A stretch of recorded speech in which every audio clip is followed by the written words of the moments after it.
Жаңа туған балаға проприоцепті деген массажды қолдануға болады. Бұл массаждың түрі қарапайым тілмен айтқанда заземление деп аталады. Қазір оның жасалу техникасын көрсетсем. Бұл массажды жаңа бала өмірге келгеннен күннен бастап үлкен балдарға дейін қолдануға болады. Оның ограничениесі жоқ, кез келген балаға жасауға болады. Керісінше қанша ертерек бастаса, балаға соншалықты пайдалы. Өйткені заземление массажы балаға осы кеңістікте өзінің денесін тану процесін оятады. Яғни балада сол навыкты дамытады. Әсіресе кесаревамен туылған балдарға өте пайдалы болады. Өйткені өзі босанған анада бала схваткамен туылған кезде матка баланы қысып шығарады. Кесаревамен туылған бала ол резко туылады и ол маткадағы заземлениені сезінбей қалады. Сондықтан да именно кесаревамен туылған балаға оны жасаса, оған вообще 2 есе тиімді болады. Енді заземлениенің жасалу техникасы. Баланың аяғын аламыз, қолымызбен екі жақтан ұстаймыз. До костей, яғни сүйекке дейін, получается, сүйекке дейін батыру. Алақанымызды жәймендеп батырамыз. Оның жасалу техникасы үшке дейін санаймын.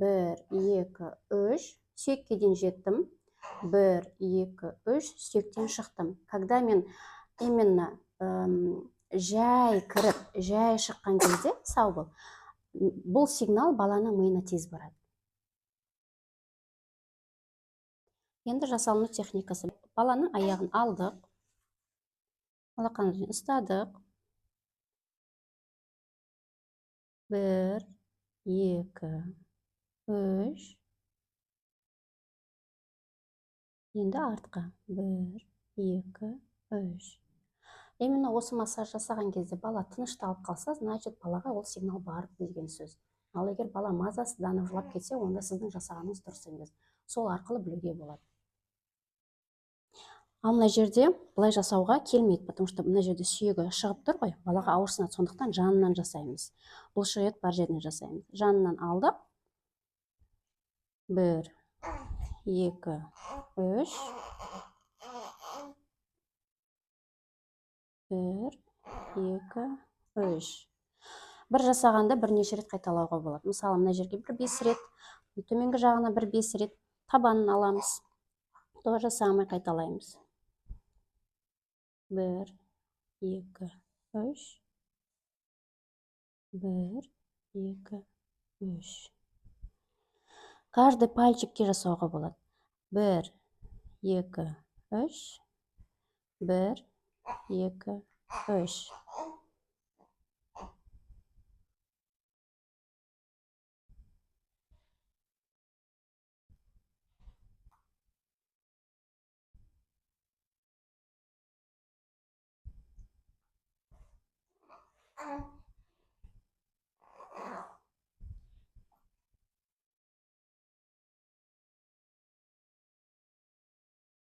Енді дәл осы жасағанымызды екінші аяғымызға қайталаймыз. Енді екінші аяғына көрсетейін. Баланың аяғын аламыз, екі алақанымызбен баланың аяғын 3-ке дейін санағанда қысамыз. 1, 2, 3. 1, 2, 3. Әр санаған сайын жәймендеп қысамыз, әр санаған сайын артқа қайтқанда жәймендеп босатамыз.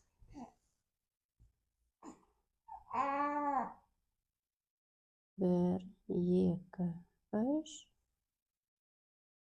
1, 2, 3.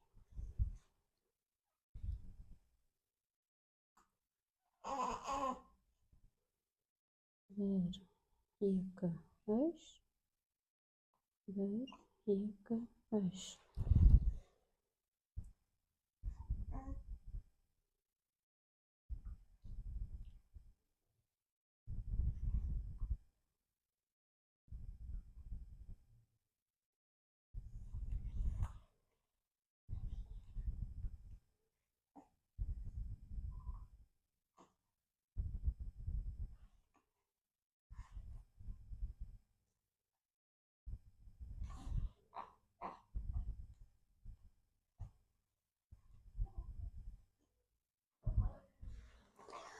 Яғни осылай бәрін қайталаймыз.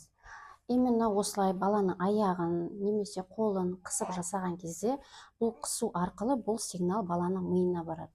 Баланың миында ол информация қорытылып, өзінің аяғының, қолының бар екенін, денесінің бар екенін сезінеді. Осы кеңістікте өзінің денесін тану процесі осылай оянады. Так, енді қолына жасаймыз. Егер баланың қолы кішкентай болса, можно полностью алақанымызға алуға болады.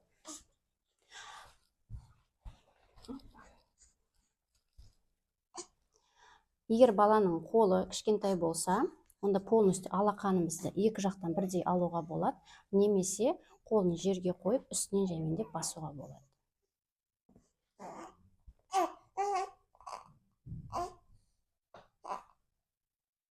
Бір, екі, үш. Бір, екі, үш. Екінші варианты.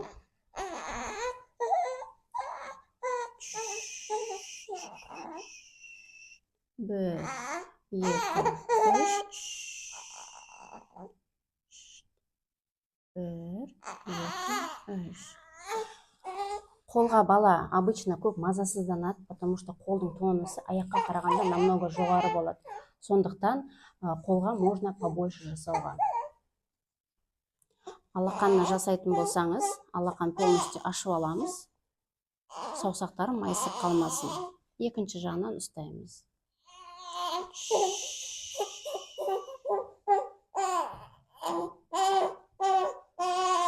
Тағы да қосымша қолдың тонусы өте жоғары болғаннан кейін қолға жасалынатын массажын қосып жіберуге болады.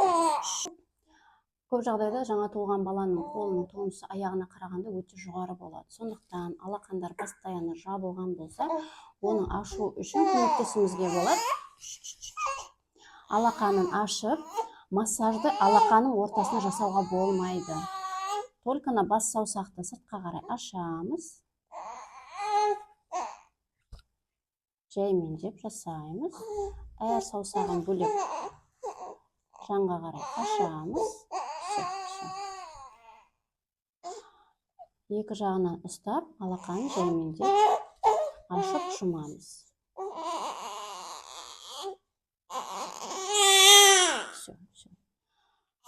Осы жаттығуды, осы массажын қайталайтын болсаңыздар, алақанын тез ашатын болады.